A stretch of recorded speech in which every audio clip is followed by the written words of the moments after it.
மீனாட்சி வணக்கம். மீனாட்சி சார் வணக்கம். நிறைய பேருக்கு வந்து ஒரு சந்தேகம் இருக்குது. உங்கள் நண்பர் வந்து குற்றச்சாட்டில் இருக்கார், விசாரணை நடக்குது, தீர்ப்பு வந்து நீங்கள் சொன்ன மாதிரி நீதிமன்றம் தான் சொல்லணும், அதில் எந்த இதுவும் இல்லை. இவ்வளோ வருஷம் நீங்கள் நண்பராக இருக்கும்போது அவர் என்ன தொழில் பண்ணார், சட்ட விதி இல்லாமல் மறைமுகமாக என்ன தொழில் பண்ணாருன்னு அது உங்களுக்கு தெரிஞ்சிருக்க வாய்ப்பு இல்லை. ஆனால் அந்த பணம் அப்படிங்கிறது வெளியே வரும்போது உங்களுக்கு வந்து எந்த இடத்துலையுமே சந்தேகம் வரலையா? இவ்வளோ பணம் எப்படி வந்தது, அவர் பின்னணி என்ன? ஏன்னா இவ்வளவு நெருக்கமாக இருக்கும்போது வந்து எந்த இடத்துலையோ எந்த காலகட்டத்திலையும் அந்த சந்தேகம் உங்களுக்கு வரலையா? இந்த கேள்வியை லைக்காவுடைய ஓனர்கிட்ட என்னைக்காவது கேட்டீங்களா? சுபாஷ்கரன்ட்ட என்னைக்காவது கேட்டீங்களா? அவங்க ஒரு சட்ட ரீதியாக ஒரு தொழில் ஒன்று பண்ணுறாங்க லைக்கான்னு. அவருக்கு என்னென்ன பிரச்சனைலாம் யூரோப்பில் இருக்குன்னு தெரியுமா உங்களுக்கு? அப்புறம் ஒரு பெரிய கார்ப்பரேட் கம்பெனி வந்தால் கேட்க மாட்டீங்க, தனியார் வந்து என்ன மாதிரி ஆள்கிட்ட கேட்பீங்கன்னா என்னங்க?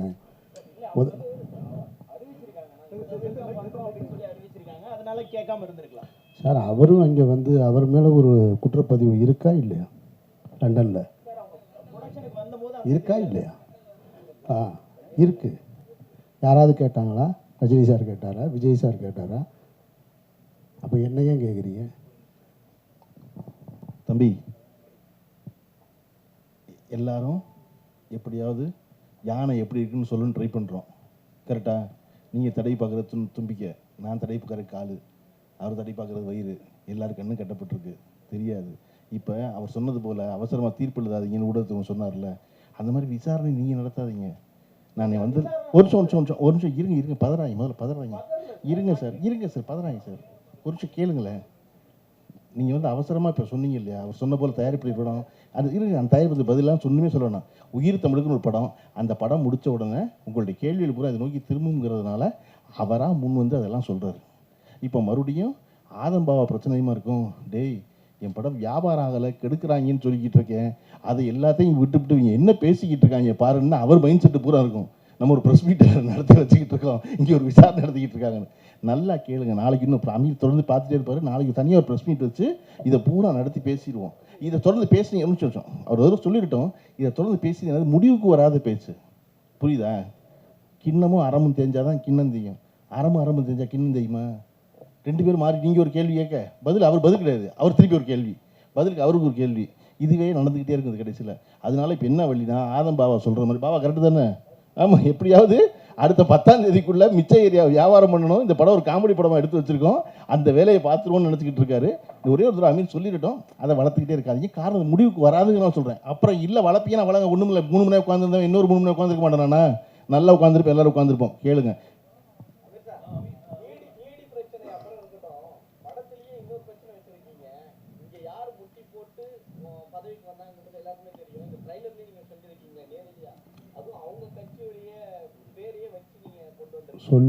சொல்ல வச்சாங்க, அதுக்கு அவர் தான் பதில் சொல்லணும். அவர் தானே எழுத்து தயாரிப்பு இயக்கம்னு போட்டிருக்காரா இல்லையா? அவர்கிட்ட தான் நீங்கள் கேட்கணும்.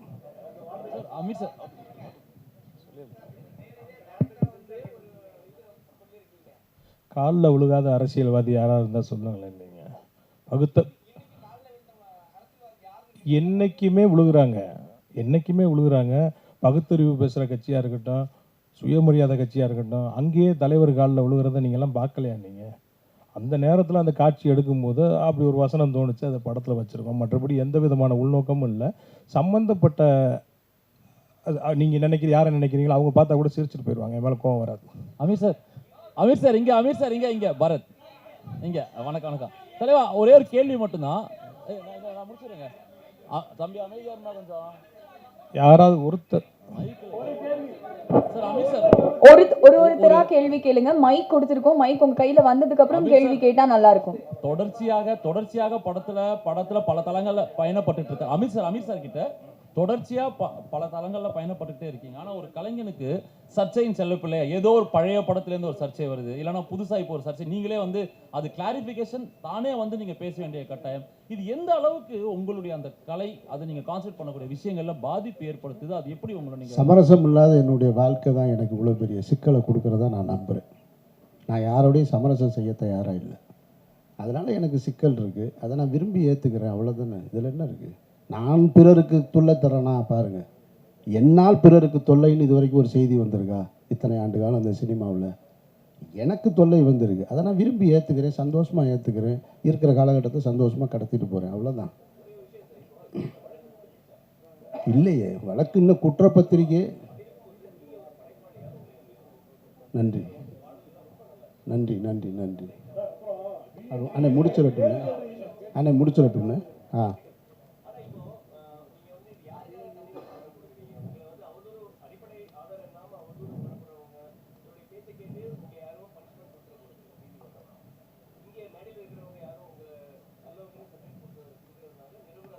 இல்லை, நியாயமான பேச்சு. ஏன் கொடுத்தேன்னு கேட்குறீங்க.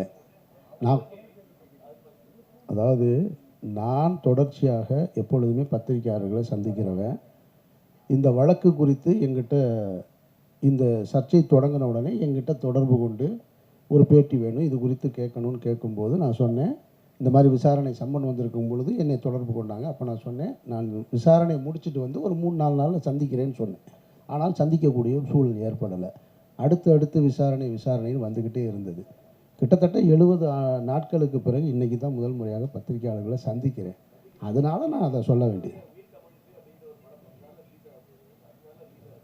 நான் நீங்கள் ஏன் தன்னிலை விளக்கம் கொடுத்தீங்கன்னு கேட்குறீங்க. கொடுத்ததுக்கப்புறமும் 4 கேள்வி மிச்சம் இருக்குது பாருங்க. டைரக்டர் சார்,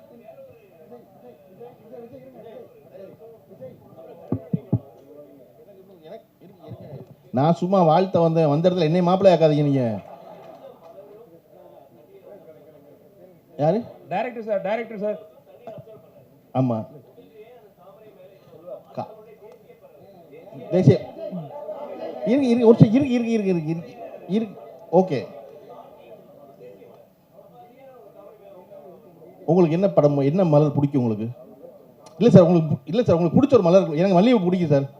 எனக்கு மல்லிகைப்பூ ரொம்ப பிடிக்கும். இருங்க சார், எனக்கு மல்லிகைப்பூ, ஐயோ எனக்கு மல்லிகைப்பூ ரொம்ப பிடிக்கும். ஐயோ, அதனால டைரக்டர் சார் ஒரே ஒரு क्वेश्चन உங்கள்ட்ட சார். ஏன்னா காசி ஆனந்தனுக்கு அது இருந்துச்சு, அதனால எனக்கு அது இருக்கு. காசி ஆனந்தனுக்கு இருக்கு, அது காசி ஆனந்தன் எழுதுனது. காசி ஆனந்தன் எழுதுனது நான் கூட சொன்னது. டைரக்டர் சார், படத்தை வந்து பிஸ்னஸ் பண்ண விடலன்னு சொல்லி நீங்க சொல்லியிருந்தீங்க. உங்கள்கிட்ட ஒரு ஆடியோ இருக்குன்னு வேற சொல்லியிருந்தீங்க. அதை நீங்க இப்போ சொன்னதே வந்து பெரிய சர்ச்சையாகும். இப்போ இதை பத்தி பேசுவாங்க யாரா இருக்கும் என்னன்னு. அதை நீங்க ஓப்பனா சொல்லிட்டீங்கனாலே அது முடிஞ்சிடும்ல. இப்போ யார் இவங்க தான் எங்களுக்காண்டி இது படத்தை வெளியிட பிரச்சனை பண்றாங்க அப்படிங்கிற மாதிரி. நான் யாரையும் பேரை குறிப்பிட்டு சொல்லலை. சம்மந்தப்பட்டவங்க ஒரு வேளை பதில் சொன்னாங்கன்னா நான் அதை வெளியிடுறேன். நான் என்கிட்ட இருக்கு, தனியாக வாங்க வெளியே, உங்களுக்கு தனியாக காட்டுறேன். டைரக்டர் சார் உங்களுக்கு ஒரு question. Director sir,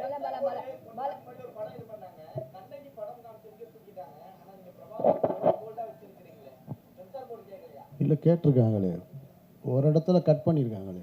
censor board வந்து அந்த பாடல் காட்சியில் அந்த சீருடையோடு இருக்கிற மாவீரன் பிரபாகரன் அவர்களுடைய புகைப்படத்தை சென்சார் பண்ணியிருக்காங்கல்ல. இது வெளியில் இருக்குது, படத்தில் கட் பண்ணியிருக்காங்க. சார் தமிழ்நாட்டில் அத்தனை அரசியல்வாதிகள் இருக்காங்க. உங்களுக்கு தான் இங்கே அரசியல்வாதி இருக்காங்க. ஏடிஎம்கே சைடில் வந்து 2 பேர் போட்டீங்க.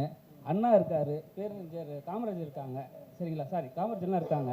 அவர்களாம் விட்டு பிரபாகரன் ஃபோட்டோ போட காரணம் என்ன? ஏன்னா கட் அவுட்டு, ஏன்னா அவர் ஃபோட்டோ போட்டாவே யூடியூப்பில் மறைக்கிறாங்க, எல்லா சேனல்ஸ்லேயும் வந்து கட் பண்ணுறாங்க, எல்லா பிரச்சனையும் வருது.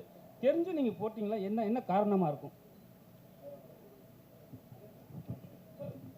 அண்ணா காமராஜரை ஏன் போடலன்னா அப்போ நம்ம பிறக்கவே இல்லை. அதனால் நமக்கு தெரிஞ்ச தலைவர் இவங்க, அதை நம்ம போட்டிருக்கோம். ஐயா பிரபாகரனை போட்டது 1000 கைகள் மறைத்து நின்றாலும் ஆதவன் மறைவதில்லைங்கிற மாதிரி அவரோட புகழை யாராலையும் எந்த காலத்துலையும் மறைக்க முடியாது. அப்படி ஒரு வேளை இப்போ ஐயா பிரபாகரனை வந்து இருக்காருங்கிறதுனால நாங்கள் போட மாட்டோம்னா பரவாயில்ல. தனித்தனியாக தானே இருக்காங்க, பக்கத்தில் இருந்தாலும் தனித்தனியாக தானே இருக்காங்க. அமீரண்ணே உங்களுக்குண்ணே. அமீரண்ணே, இது வந்து படத்தை தாண்டி தான், ஆனால் இது வந்து ஒரு உங்களுக்கு கேட்ட ஒரு கொஸ்டின். உங்களுக்கு நிறைய விமர்சனம் பண்ண ஒரு விஷயம். ஒருத்தர் காலையில் இதோ ஆகிட்டாரு, ஆக்சிடென்ட் ஆகிடுச்சு. அதை நீங்கள் எப்படி பார்க்குறீங்க? நான் இறைவன் மிகப்பெரியவன்னு பார்க்குறேன். நான் வேற எப்படி பார்க்க முடியும்? இதில் ரொம்ப முக்கியமானது என்னென்னா, இந்த இறைவன் மிகப்பெரியவன்ற வார்த்தை வந்து ஜான் விடுங்க ஜான், ஒன்று அப்படி ஒன்றும் இல்லை. அவர் ஒன்று என்ன என்ன ஈடியில் விசாரிச்சதை கூட அவர் கேட்டுற போறாருங்க, என்சிபியில் கேட்டதை கூட அவர் கேட்டுற போறாரு. See, நான் முடிச்சுக்கிறேன், உங்களுக்கு நான் ரொம்ப முடிச்சுக்கிறேன். உங்களுக்கு ரொம்ப ஃபேவரபிளா தான் நான் பேசுறேன். எனக்கு தெரியும், நான் பேசுறது ரொம்ப கரெக்டா நான் பேசுறேன். யாரும் யாரோ ஒரு நிமிஷம் என்னை பேச விடுங்களேன். சொல்லுங்க. நான் சொல்கிறத கேளுங்க. நீங்கள் என்னை கஷ்டப்படுத்துகிற கேள்வி கேட்டால் கூட ஒரு நாளும் பத்திரிகையாளர்கிட்ட நான் கோவப்பட்டதில்லை. கோவப்பட்டிருக்கேன்னா ஒரு நிகழ்வு காட்ட சரி, முடியுமா? நம்ம படத்தை பத்தி ஒன்று கேட்குறேன். இருங்க, நான் முடிச்சிடுறேன். அந்த அவர் சொன்னார் இல்லையா, நான் இறைவன் மிகப்பெரியவன் சொல்லி எனக்கு இறை நம்பிக்கை இருக்குது, நான் சொல்கிறேன். அவர் பெரியாரிஸ்ட், அவர் சொல்கிறார் இறைவன் என்பது பொது சொல் தானே. உங்களுக்கு இறைவன், எனக்கு இறைவன், யாருக்கான கடவுள் நம்பிக்கை இருக்கவனுக்கு இறைவன் மிகப்பெரியவன். நான் ஒன்றும் அதை அரபு சொல்லவும் இல்லை. கேலியும் கிண்டலுமாக அதை யூடியூப்பில் உட்காந்துக்கிட்டு இறைவன் மிகப்பெரியவன் தெரியுமா அப்படி எதுக்கு இருக்கணும், இறைவன் மிகப்பெரியவன் அப்படின்னு ஆப்போசிட்டில் ஒருத்தர் நக்கலுமா. எனக்கு என்ன தோணுச்சுன்னா, அப்போது ஒன்று மட்டும் எனக்கு தெளிவாக புரிஞ்சுது. அதை நான் இங்கே அரசியலாக பதில் சொல்லித்தான் ஆகணுன்றதுனால சொல்கிறேன். எப்போ பார்த்தாலும் பாரத் மாதா கி ஜெய், ஜெய் ஸ்ரீராம்னு சொல்லிக்கிட்டு இருந்த வாய் பூரா இறைவன் மிகப்பெரியவன் சொல்லிச்சு பாருங்க. அப்போ இறைவன் மிகப்பெரியவன் தான்றதை என்னால் உணர முடிஞ்சு. அதுதான் நீங்கள் கேளுங்க. இப்போ நான் ஒன்று கேட்டு நீங்கள் பதில் சொல்லி கைதட்டும் போது இது வேற மாதிரியான ஒரு விஷயம். அதெல்லாம் ஒன்றும் இல்லை, நான் கேளுங்க. பரவாயில்ல. நீங்கள் படத்தை பற்றி ஒரே ஒரு வாங்க கேளுங்க. ஆதம்பாவ டைரக்டர் தான் படம் வந்து ஒரு காமெடி, அதாவது பொலிட்டிக்கல் சட்டையர் அண்ட் காமெடி அரசியல் அப்படின்ற மாதிரி ஒரு விஷயம் சொன்னீங்க. ஆனால் பேனரில் வந்துட்டு பின்னாடி எல்லாருமே இருக்காங்க, அவங்க எல்லாம் காமெடி அரசியல் பண்ணுவாங்களா? இன்னைக்கு எல்லா தலைவர்களையும் வச்சுக்கிட்டு இங்கே இருக்கிற அரசியல்வாதி பூரா காமெடி தானே பண்ணிட்டு இருக்காங்க. யார் அரசியலுக்கு வந்தாலும் பின்னாடி தலைவர்கள் வைக்கிறது வழக்கம் தானே. என்னோட ஹீரோ என்ன அரசியல் பண்றாருன்னு படத்துல பாருங்க. இது ஒரு கம்ப்ளீட், இது ஒரு காமெடி படம். இது ஒரு காமெடி படம். அதை மைண்டில் வச்சுக்கிட்டு படம் பாருங்க. அதுக்கு மேலே உங்களுடைய விமர்சனத்தை உங்களுக்கு பிடிச்சிருக்கு பிடிக்கலன்னு நீங்கள் பேசுங்க.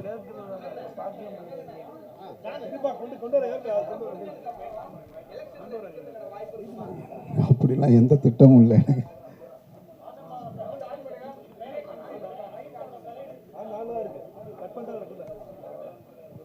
அவருடைய அறிவுரை இருந்தது, நான் மனப்பூர்வமாக ஏற்றுக்கிட்டேன், கேட்டேன், அதை நான் செஞ்சுருக்கேன். ஹலோ சார், இந்த பக்கம் சார் இந்த பக்கமும் கேள்வி கேட்க நிறைய பேர் இருக்காங்க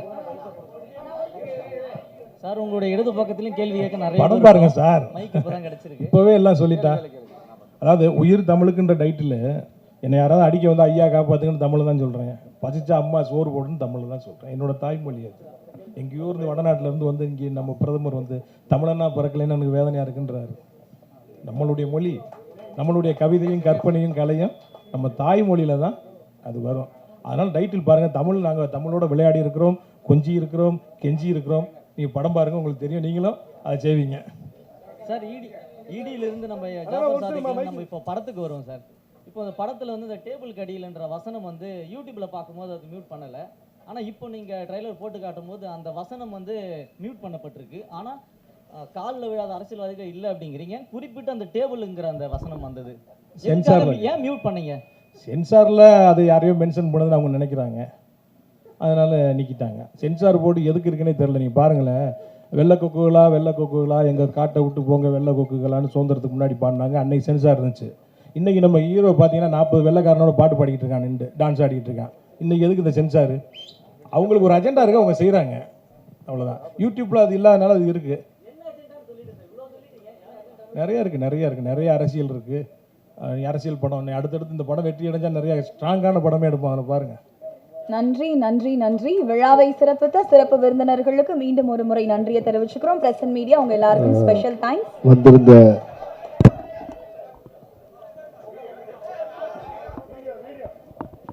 பின்னாடி வீடியோ ரெக்கார்ட் ஆகிட்டு இருக்கு, அதனால ஃப்ரண்ட் ரோல இருக்கவங்க கொஞ்சம் உட்காந்துக்கோங்க. வந்திருந்த அனைத்து ஊடகத்துறை சகோதரர்களுக்கும் நண்பர்களுக்கும் எங்கள் திரைப்பட குழுவின் சார்பாக எங்களுடைய நெஞ்சார்ந்த நன்றிகளை தெரிவித்துக் கொள்கிறோம். படம் பாருங்கள், உங்களுக்கு பிடிச்சிருந்தா உங்களுக்கு என்ன தோணுதோ அதுதான் விமர்சனம். உங்களுக்கு நல்லா இருக்குன்னா நல்லா இருக்கு, நல்லா இல்லைன்னா நல்லா இல்லை, அவ்வளோதான். நன்றி. மீண்டும் ஒரு விழாவில் சந்திப்போம். நன்றி.